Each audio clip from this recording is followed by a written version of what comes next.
আপনারা জানেন যে আইন শৃঙ্খলা রক্ষাকারী বাহিনী বিগত সরকারের ফ্যাসিবাদী সরকার তার প্রশাসনিক বাহিনী দিয়ে সারা দেশে গুম খুন হত্যা যেগুলো করেছিল তারই শিকার হয়েছিলেন আমার বাবা ডক্টর ফয়েজ আহমেদ। 2013 সালে ওনাকে নিজ বাসায় রাতে বাসায় অমানসিক নির্যাতন করে ছাদে নিয়ে দীর্ঘক্ষণ অমানসিক শারীরিক নির্যাতন করে পায়ে গুলি করে র্যাবের টিম তারেক সাঈদের নেতৃত্বে যে টিমটি এক্সিকিউট করতে গিয়েছিল তারেক সাঈদ স্বয়ং তিনতলার ছাদ থেকে ফেলে হত্যা করা হয় এবং নিচে ফেলে হত্যা নিশ্চিত করার জন্য আরও আঘাত করা হয় এবং পরবর্তীতে সেই মরদেহটি তারা চাপে পড়ে স্থানীয় সদর হাসপাতালে বারান্দায় ফেলে দিয়ে চলে যায়। আপনি জানেন ওই সময় এমন একটা অবস্থা ছিল যে পারিবারিকভাবে আমাদের অবস্থান যে গুম খুন এগুলো খুব স্বাভাবিক ব্যাপার হয়ে গিয়েছিল। আইন শৃঙ্খলা রক্ষাকারী বাহিনীর গাড়িতে করে তাদের কিছু পোশাকে তাদের ড্রেস আপে তাদের জ্যাকেট পরে সরকারি অস্ত্রগুলো নিয়ে সারা দেশব্যাপী এরকম একটা আতঙ্কজনক পরিবেশ তারা তৈরি করেছিল। সেই সময় আসলে মানুষ কে গুম হচ্ছে কার হত্যা করা হচ্ছে এগুলোর কোনো বিচার যদিও এই ঘটনাটি সারা দেশব্যাপী একজন চিকিৎসককে এভাবে নৃশংসভাবে হত্যা করার ঘটনাটি সারা দেশব্যাপী আলোড়িত হয়েছিল। আমরা পরিবারের পক্ষ থেকে ওই সময় একজন ভাই জানতে চেয়েছেন অভিযোগ করিনি কেন। আসলে আমাদের জীবন নিয়ে পালিয়ে বেড়ানো, আমরা যে বেঁচে আছি আমাদের পরিবার ভুক্তভোগী পরিবার, যে আমরা বিগত ওই ঘটনার পরে 7 থেকে 8টি বছর যে কীভাবে ছিলাম সেটা আমরাই জানি। যে আমাদের বেঁচে থাকার মতন নিজের পরিচয় নিজের বাসা বাড়ি ছেড়ে ঢাকা শহরেও বিভিন্ন জায়গায় পালিয়ে বেড়ানো ছিল আমাদের নিত্য নৈমিত্তিক একটি ব্যাপার। তো সেই সময় থানায় গিয়ে অভিযোগ করার মতন পরিস্থিতি ছিল না, বরং অভিযোগ করতে গেলে নিজেদের আরও বড় ক্ষতির আশঙ্কা ছিল। আজকের এই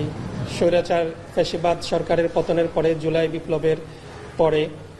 আজকের যে পরিবেশ তৈরি হয়েছে আন্তর্জাতিক অপরাধ ট্রাইব্যুনালে, আমি মনে করি আমার পিতার যে হত্যাকাণ্ড এটা একটি মানবতা বিরোধী একটা হত্যাকাণ্ড। কারণ একজন চিকিৎসক যার বিরুদ্ধে কোনো অভিযোগ ছিল না, কোনো থানায় কোনো হামলা কোনো কিছু অভিযোগ ছিল না, তিনি যদিও একটা রাজনৈতিক ব্যক্তিত্ব ছিলেন কিন্তু এত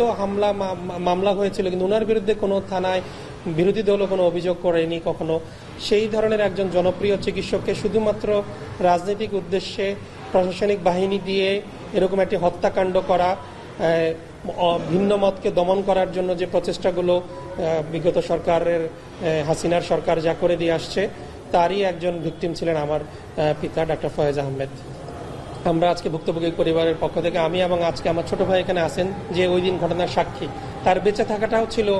বেঁচে থাকাটাই আসলে একটা আশ্চর্যজনক। কারণ হত্যা করার জন্য তাকেও সেদিন খোঁজা হচ্ছিল কিন্তু আল্লাহ পাকি তাকে এমন এক জায়গায় সে আশ্রয় নিয়েছিল যেখানে প্রায় 2 ঘন্টা তন্ন করে পুরো বাসা সার্চ করার পরেও আল্লাহর মেহেরবানিতে সে হয়তো সেদিন জীবিত হয়ে আজকে আপনাদের সামনে এখানে আমার পাশে এখানে দাঁড়িয়ে আছেন আমার বাম পাশে। তো আপনারা জানেন যে এই টার্গেটেড কিলিংগুলো তারা বিগত হাসিনার ফ্যাসিবাদী সরকার করে আসছেন। আজকে আমরা এই মানবতা বিরোধী অপরাধগুলোর ট্রাইব্যুনালে এসে আমরা অভিযোগ দাখিল করেছি। অভিযোগ দাখিল করার মাধ্যমে আমরা আশা করি এই অভিযোগের পক্ষে আমরা অনেকগুলো তৎকালীন মিডিয়া, আপনাদের এই মিডিয়াতেই যে পরিমাণ কাভারেজ আছে সেই কাভারেজ সহ ডকুমেন্টগুলো নিয়ে আমরা তৎকালীন প্রধানমন্ত্রী যার নির্দেশে যার ক্ষমতায় থাকার চরিতার্থ করার জন্য যার লিপসাকে বাস্তবায়ন করার জন্য এই হত্যাকাণ্ডগুলো যে করেছে শেখ হাসিনাকে প্রধান আসামি করে এবং তৎকালীন স্বরাষ্ট্রমন্ত্রী যার নির্দেশে মহিউদ্দিন খান আলমগীর, তৎকালীন উপদেষ্টা শেখ হাসিনার তারেক সিদ্দিকী, সামরিক উপদেষ্টা তারেক সিদ্দিকী এবং major lieutenant colonel Ziaul Hasan যে ছিল মাস্টার মাইন্ড কিলিং মিশনগুলোর সারা দেশে, নোয়াখালী, লক্ষ্মীপুর, কুমিল্লা, সারা দেশে যে তৎকালীন র্যাবের যে কিলিং মিশনগুলো যার মাস্টার মাইন্ডে পরিচালিত হতো এবং কিলিং বাহিনীর প্রধান আপনারা জানেন নারায়ণগঞ্জের 7 খুনের মামলার আসামি তারেক সাঈদের নেতৃত্বে যে টিমটি আমরা 41 জনকে আমরা আসামি করেছি এবং তথ্যপত্রগুলো আমরা জমা দিয়েছি ট্রাইব্যুনালে। আমরা আশা করি ট্রাইব্যুনাল এই ঘটনার সত্যতা আছে প্রমাণিত এই ঘটনাটা সংঘটিত হয়েছে। ট্রাইব্যুনাল তদন্ত সাপেক্ষে এটার আমলে নিয়ে এটার বিচার প্রক্রিয়ার মাধ্যমে এই মানবতা বিরোধী অপরাধগুলো যেন আর সংঘটিত না করে কারো যেন দুঃসাহস না হয়, একটি দৃষ্টান্তমূলক শাস্তি প্রদানের মাধ্যমে আমরা এই ন্যায় বিচার পাবো বলে আমরা এখন প্রত্যাশা করছি।